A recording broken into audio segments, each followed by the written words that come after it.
Most of us show up in the world wanting to find our mission, our purpose, or if you're on the spiritual path, conscious community, anything like that, your dharma, like what is your karma for being on this planet and what are you here to do? Well, this is all a lot of external pressure that I don't think we need.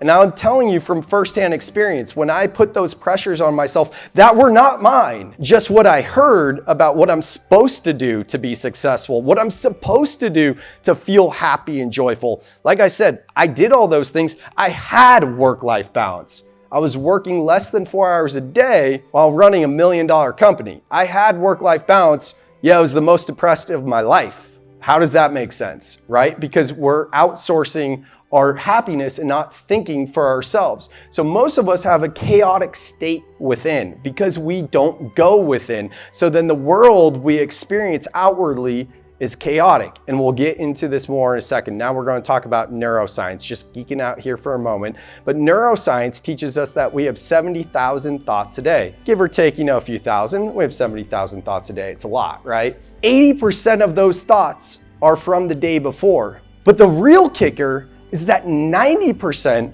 of those thoughts are negative, which means the majority of us are living in a Groundhog Day of yesterday. Our thoughts are consumed by how we felt yesterday, and for the majority of us, 90% of those thoughts are negative. So we're constantly living in a negative feedback loop. So the question becomes here, how do we break the cycle?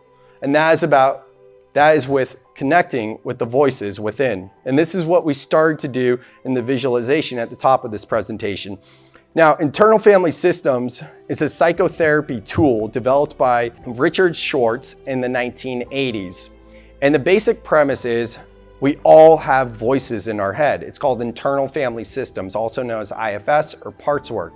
And the parts are the different parts that make up the totality of who we are. Psychologists literally are using this with EMDR, if you know about that, and all this other type of stuff to heal people right now. So this is a real thing in terms of the voices, and how it basically works is like what we did earlier in the visualization. You start to just calm down, close your eyes, and hear those voices. And I always tell people, think of yourself as the king or queen of your inner queendom or kingdom, and that all these different voices are just coming to the surface and telling you their needs, right? Like most of you probably watch Game of Thrones or Lord of the Rings, right? All those type of shows. And we see the kings and how different people come in to say something to the king or queen, right? So this is just about really owning your power and owning your sovereignty and realizing that these voices are there and they make up the totality of who we are. And another way you can connect with them is through journaling and asking them what they need.